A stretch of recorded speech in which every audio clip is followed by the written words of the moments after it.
Hi guys what's up.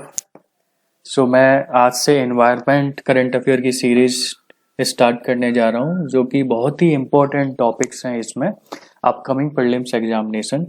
कौन से वाले 2020 प्रीलिम्स के लिए, और आगे भी जो भी प्रीलिम्स के एग्जाम होंगे, इवन यूपीपीएससी है उसके लिए भी, एमपीपीएससी है उसके लिए भी, और जो भी स्टेट सर्विसेज के जितने भी इम्पोर्टेंट एग्जाम होते हैं, या फिर यूपीएससी के भी जो भी जैसे ईपीएफओ है और other most important NDA CDS exam, so this is the most important topic for the UPSC point of view. So now I'm going to discuss here first most important topic that is the anthropogenic minerals. So what is here anthropogenic means? Anthro means what? The human activity. Okay, pogenic means the due to some human activity, what is the mineral extracting from the earth. So due to this anthropogenic here, now I'm going to discuss. So they are mineral that have been made on earth. Okay, क्या होगा? अर्थ से जो हम minerals को extract करेंगे और human activity के through, जैसे ह्यूमन एक्टिविटी में क्या क्या है, जैसे माइनिंग्स और द मिनरल प्रोसेसिंग और extracting the materials some like nickel, copper, iron from the core of the earth. तो यहाँ क्या कर रहे हैं कि ह्यूमन एक्टिविटी के थ्रू हम मिनरल्स को क्या कर रहे हैं, एक्सट्रैक्ट कर रहे हैं अर्थ के कोर से और कोई भी पार्ट ऑफ द अर्थ। सो यहाँ एग्जाम्पल क्या है, हाइड्रोटेल्साइड important are produced when the asbestos tailings passive absorbs and atmospheric carbon dioxide। क्या होता है कि बहुत ही तरीके की some like reactions and the we can say kriya in between the oxygens and the minerals and rocks, between this some layer created। बहुत तरीके की लेयर बन जाती है रॉक के ऊपर, one layer other layer, that is concentric circle created by the different minerals on the earth, we can say on the rocks also. So other type of true minerals which is naturally occurring and formed by the geological process, समझे क्या? That is what we can say geological process either on the earth or outer space also. Outer space you can say some उल्कापिंड जो होते हैं, जो सीधे ही जाके कहाँ अर्थ पे गिरते हैं, मेट्रॉइड जिसको हम बोलते हैं, जो गिरते हैं उसके द्वारा भी जो भी मिनरल्स क्रिएट होते हैं उसको भी हम कंसिडर किस में करते हैं, एंथ्रोपोजेनिक मिनरल्स में। True minerals comprises the majority of the approximate 50 to 100 non minerals. मतलब बहुत तरीके के मिनरल्स आउटर स्पेस से है, इनसाइड ऑफ द अर्थ से है, कई चीजें जो हम एक्सट्रैक्ट करते हैं। तो मिनरल्स की संख्या क्या है, बहुत ज्यादा है। यह समझिए क्या है, फर्स्ट अभी रिसेंटली क्या हुआ है, एट्सकोटाइट। एट्सकोटाइट्स ये मिनरल है जो डिस्कवर्ड किसने किया है, बैडरवर्न मेट्रॉइड्स के द्वारा ये क्या किया गया, डिस्कवर्ड किया गया है। एक मतलब साइंटिफिक टीम थी जो कि मिनरल्स को एक्सट्रैक्ट करने का पता करती है। ओके, उसने क्या किया, ये किससे पता, किस एट्सकोटाइट किससे डिस्कवर्ड किया है, Adderworm meteoroids in news was discovered after an examination of the Adderworm meteoroids, a metallic looking rock found in the central Victoria back in 1951. It is made up of the iron and carbon and was likely formed within the core of another planet। क्या रहता है कि दूसरे planet है उसके core के समान कुछ इसमें कुछ we can say the similarity found in this mineral that is called the एट्सकोटाइट। you can say some small part था, ये बहुत ही छोटा सा पार्ट है जिसमें रेड और ब्लैक टाइप के धब्बे से उसमें दिख रहे थे। What is the flashy type structure of this minerals and extracting from the meteoroids, that means that came from the other planet, you can say, and it's from the space. So this is the important topic. Now I am going to other most important, that is the Jayakwadi dams. Why this is in news recently? क्या हुआ था इस dam पे जो we can say सीज्मोमीटर था, जो piezometer था, totally क्या हो गया था, यहाँ पे बंद हो गया था recently. So that's why this is in news. So remember where this is the Aurangabad district of Maharashtra located. कौन से रिवर पे ये डैम है? गोदावरी रिवर पे ये डैम है, which is with the purpose to solve the irrigation problems. Dam generally हम लोग इरिगेशन प्रॉब्लम है उसके लिए यूज करते हैं, इलेक्ट्रिसिटी जनरेशन के लिए हम यूज करते हैं. तो कई कई प्रकार की चीजों को यहाँ पे अभी जनरेट करने के लिए हम डैम का उपयोग करते हैं. जैसे कहीं फ्लड वगैरह की सिचुएशन आएगी, देन डैम क्या रहता है कि वाटर को वहाँ पे रोक के रखता है. So flood situation we can stop by the help of the dam also. So just here remember 2 points where this is located, when the location of the dam, and which river, on which river this dam is located. So which river is that? Is Godavari, and which district? Aurangabad of the Maharashtra. Now I'm going to other most important, that Uj river. Uj river कहाँ है? जम्मू कश्मीर में. उज river कहाँ है? Jammu Kashmir, Kathua district. Okay. So here क्या हो रहा है कि project is planned to be constructed at Kathua district of Jammu Kashmir on the river of Uj, which is major tributary of the river Ravi. उज रिवर किसकी tributary है? रवि की tributary है उज river. So this is important point. कहाँ ये है? ये कठुआ डिस्ट्रिक्ट, जम्मू कश्मीर का एक डिस्ट्रिक्ट है कठुआ. वहां इस प्रोजेक्ट को क्या किया है? इनॉग्रेट किया गया. क्या है ये? It will enhance the utilization of the water of the eastern river allotted to India as per the Indus water treaty. Indus water treaty generally Pakistan और इंडिया के बीच में ट्रीटी है कि भाई इतना पार्ट ऑफ वाटर आप इसका यूज करेंगे, इतना part of water India use करेगा, इतना पाकिस्तान यूज करेगा. So this treaty we utilizing the flow that presently goes across the border unutilized. ठीक है. क्या हो रहा है कि भाई इस वाटर को यूज करने के लिए ईस्टर्न रिवर क्या है, वहाँ पे इरिगेशन है या फिर ड्राउट की सिचुएशन आ जाती है या फिर पानी की बहुत ही समस्या आती है, उसको उस समस्या को कम करने के लिए ये डैम का क्या होगा, मतलब इस रिवर पे कुछ multipurpose project government of India ने क्या किए हैं?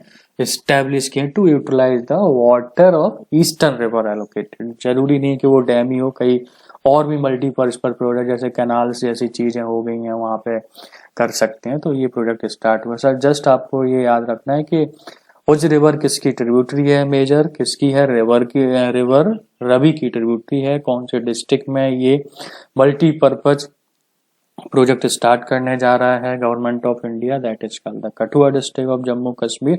और eastern river allocated to India जो है वो इंडस वाटर ट्रीटी किसके बीच में है? पाकिस्तान इंडिया के बीच में. उसके थ्रू हम क्या कर रहे हैं?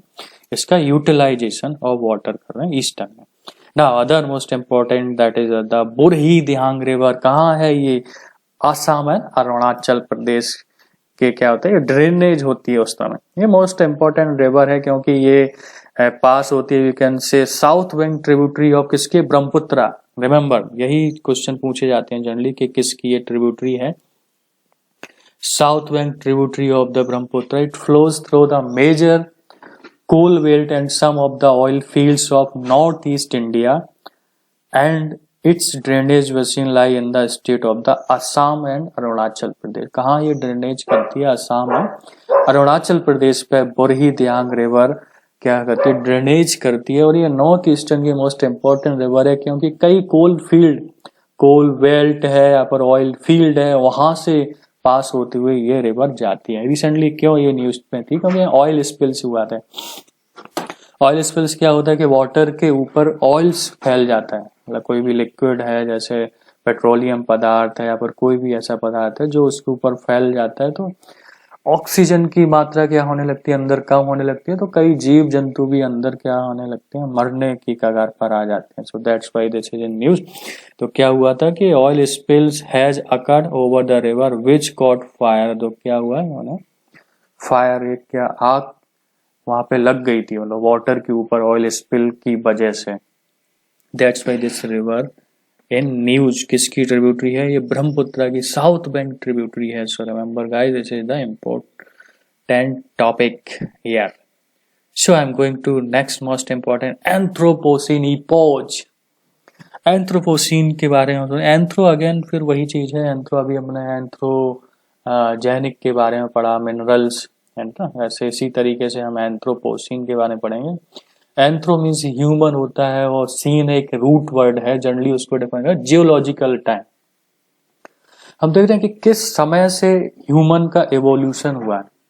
जनरली यहाँ बोला जाता है कि भाई ह्यूमन का evolution we can say it's the homo sapiens time से ये स्टार्ट हुआ, या फिर कहा जाता है कि होलोसीन पीरियड से स्टार्ट हुआ, जो 12,000 साल नियर अबाउट 11,700 ईयर बैक से होलोसीन पीरियड स्टार्ट हुआ था कि ह्यूमन क्या क्या एक्टिविटी करता है, किस तरीके से आग का जनरेशन करता है, किस तरीके हथियारों का निर्माण किया गया है, वो इस पीरियड से क्या हुआ था, स्टार्ट हुआ था। इसी तरीके से क्या हुआ कि ये किस पीरियड के अंदर आता है, क्वार्टनरी पीरियड के अंदर इसको हम बोलते हैं, जो होलोसीन पीरियड, यानी 3 और 4 पीरियड होते हैं, पर यहाँ यही सी चीज को हमें याद रखना है कि कब से एवोल्यूशन हुआ है उस चीज एंथ्रोपोसीन इपोच का। वैसे Ian epoch this is just define the time scale, geological time scale को डिफाइन करने के लिए हम मतलब कौन कौन सा इंटरवल्स है कि जियोलॉजिकल टाइम में कौन कौन से इंटरवल में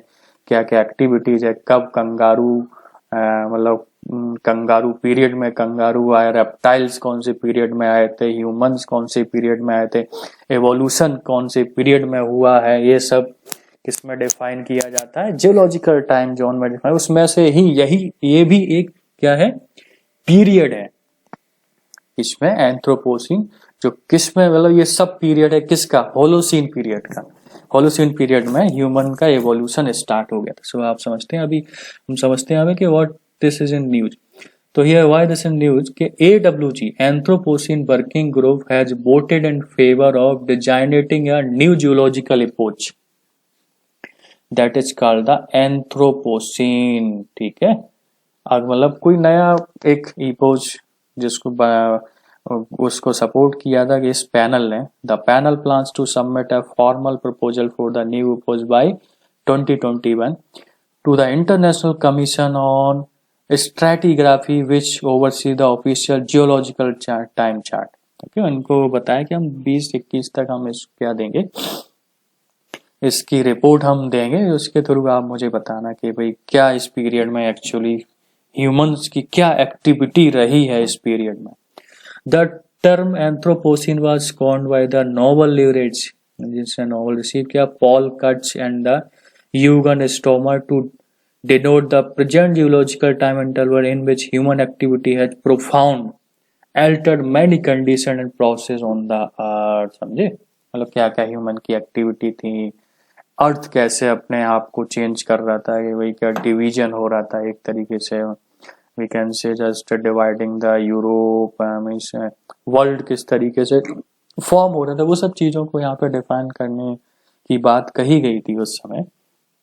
ठीक है, तो the phenomena associated with the Anthropocene include in the order of magnitude increasing in the erosion and sediments transport associated with the urbanization and agriculture। कि भाई एग्रीकल्चर का स्टार्ट क्या ये इसी पीरियड से हुआ, we can say industrialization also इसी period से हुआ, we can say made of the arms, जैसे कुल्हाड़ी वगैरह बनना, ऑल अदर जैसे छोटे छोटे इंस्ट्रूमेंट हैं, छोटे छोटे तरीके के, जैसे किस तरीके से इवॉल्व हुआ इन दिस पीरियड में, वही यहाँ पे बताने की कोशिश की गई। That sediments transport associated with the urbanisation agriculture mark and abrupt anthropogenic perturbations of the cycles of elements such as carbon. समझे कि किस तरीके से कि कार्बन साइकिल्स का फॉर्मेशन हुआ, किस तरीके स्टार्ट हो रहा है, यही इस पीरियड में डिफाइन करना चाहे थे। वही इस report, who will submit the report, AWG submit the report to whom, International Commission on the Stratigraphy। Okay, other point most important, proliferation and global dispersions of many new minerals and rock including concrete, fly ash, plastic and other technofossils produced from these and other materials। क्या क्या minerals extract किया जाएगा, मतलब core of the earth, and how can मतलब how can know the things with the help of the minerals also, this is the important. So this is collective activity है, we can say, for human being began to substantially altered earth surface, atmosphere, oceans, system of nutrient cycling. समझे किस तरीके से evolution हो रहा है, atmosphere का evolution कैसे हुआ, ओशियंस कैसे सब्सिक्वेंटली चेंज हो रहा है, अर्थ सरफेस कैसे चेंज हो रही है, ये सब डिफाइन किसमें किया, एंथ्रोपोसीन. एंथ्रोपोसीन ह्यूमन की एक्टिविटी की वजह से क्या चेंजेस वर्ल्ड में, हर एक मतलब नेचर में, हर एक एक्टिविटी में क्या चेंज हो रहा है उसको इसमें डिफाइन करने की बात की. So this is the important word Anthropocene epoch, geological time scale under which hell Holocene period. Holocene period किस में आता है, Quaternary period. Now to next important क्या हो रहा है कि डच गवर्नमेंट एक प्रोजेक्ट स्टार्ट करने जा रहा है जिसको क्या कहते हैं, नीट. जिसमें 2 mega dams want to develop here. Okay, so North European Enclosure Dam is set of 2 proposed dam in English Channel, got it, between Scotland and Norway need north, and France and England that need south. So here this is, you can see divide here, Scotland and Norway need north और France and England need south. ये 2 dam कौन बनाने जा रहे हैं, Dutch government.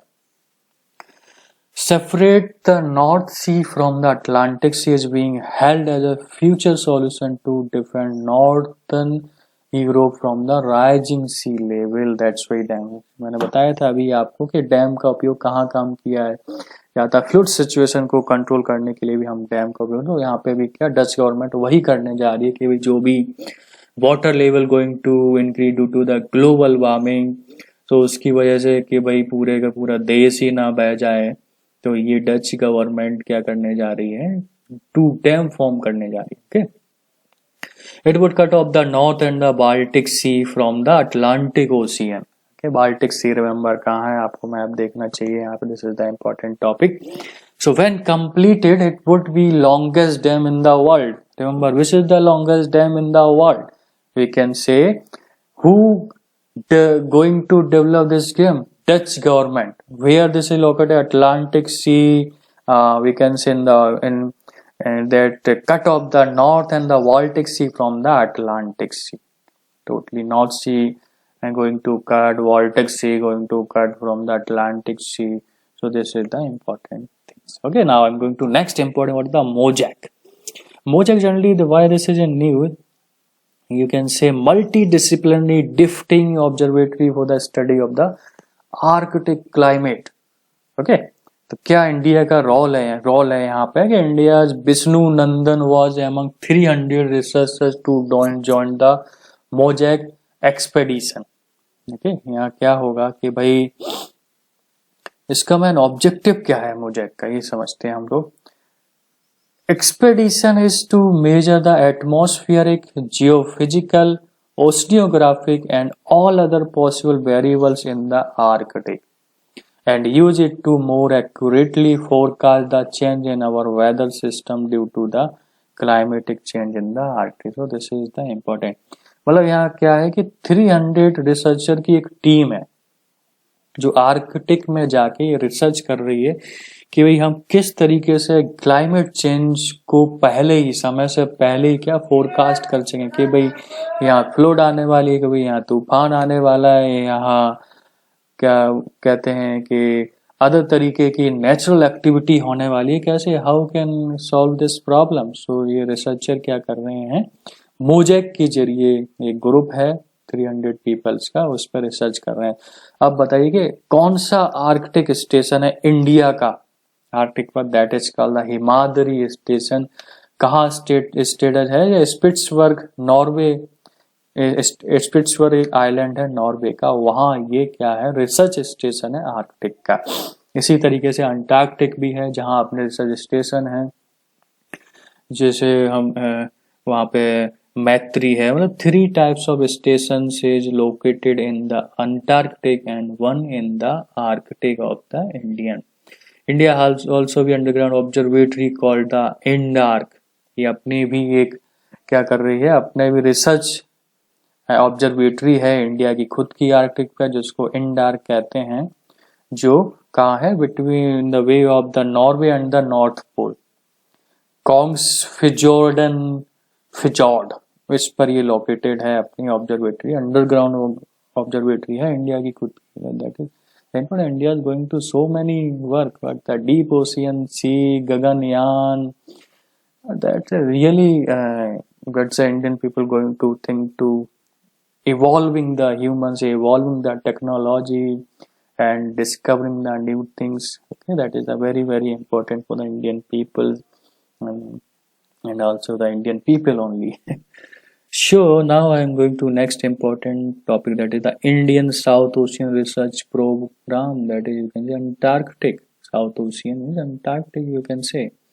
So yeah, remember that permanent station in Antarctic, Dakshin Ganga, Maitri and Bharati. So these 3 stations. Okay, why this is ending recently?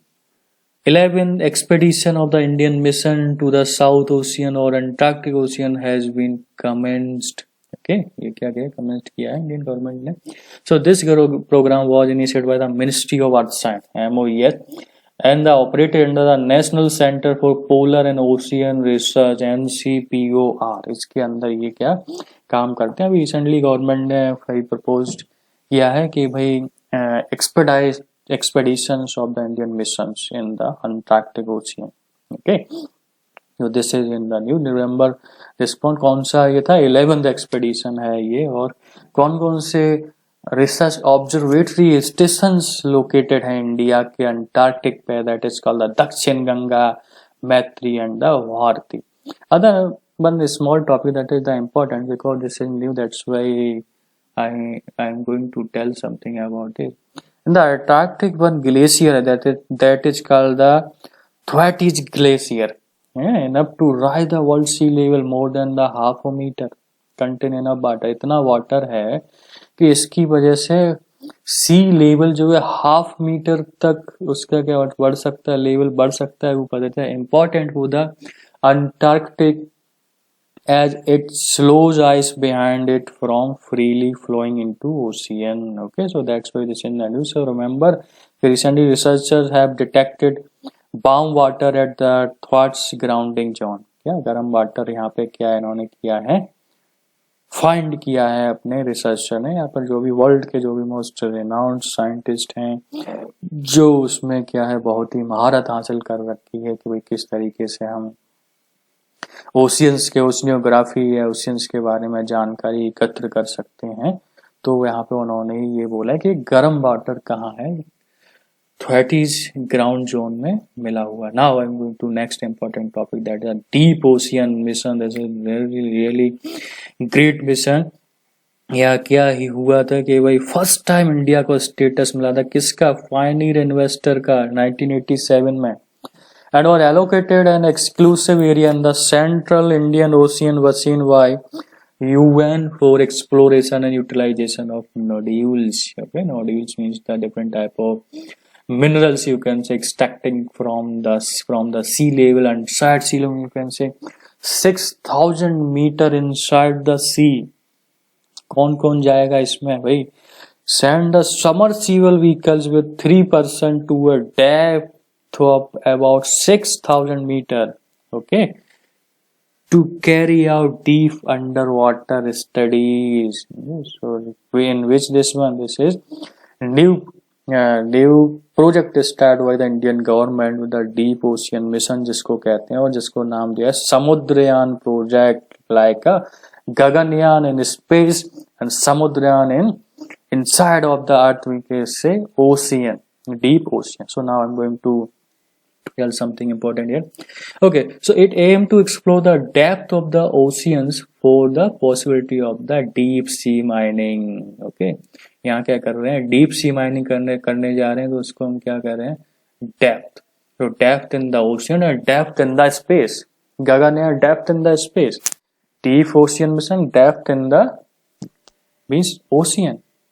So this is what the extracting means, mining purpose के लिए अंदर हम जा रहे हैं. कौन कौन इसमें इन्वॉल्व है programme, where several scientific department of the government such as ISRO, DBT, DST, DRDO, ICAR will work together for sustainable harness of the ocean resource.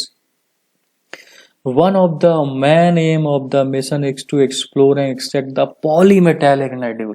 So this is a polymetallic nodule, PMN here. PMN. Polymetallic nodule, also called here polymetallic nodule manganese nodule, also manganese. Okay, MANGANESE nodules also. So यहाँ क्या है कि rock का concrete formed of the concentric layer of iron and manganese hydroxide around the core of the earth.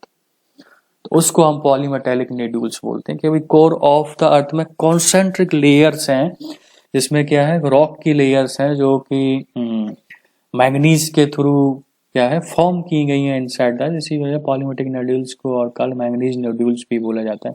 Apart of these manganese, other minerals also present in the core of the earth, nickel, cobalt, copper, okay, lead, molybdenum, cadmium, vanadium, titanium. Beside of the AMPN contains iron, lead also. So this is the important here. So two key project plan under DOM include the desalination plant powered by tidal energy and submersible vehicle that can be explored depth of the subtly 6000 metre. अभी तक क्या है 200 metre तक ही हम अंदर जा पाते थे, लेकिन अब कहाँ तक जा सकते हैं 6000 metre inside. You can remember, मतलब 3% जाएंगे अंदर रिसर्च करने के लिए to study how can extract the mineral, how can extract the petroleum product from the oceans. So this is the important part of the Indian deep ocean mission. Okay, so remember guys, this is the important. So polymetric nodule program consider of 4 components: survey of the exploration, environmental impact assessment study, technology development, mining and technology development, extracting metallurgical. ये most important क्या है उसके part है polymetallic nodule के. ये इस तरीके से हम आगे इस मिशन को अंजाम देंगे. क्या नाम है इस मिशन का? Samudrayaan project. Gaganyaan, space and Samudrayan, ocean. So this is the most important topic here, to extracting the polymetallic nodule from the ocean surface, means ocean inside 600 is inside of the oceans from 600. So guys, please remember all these topics really most important for upcoming exam. Is any exam you can say of the related to UPSC, PSC, state services, EPFO and DSCDS. So okay, thank you guys.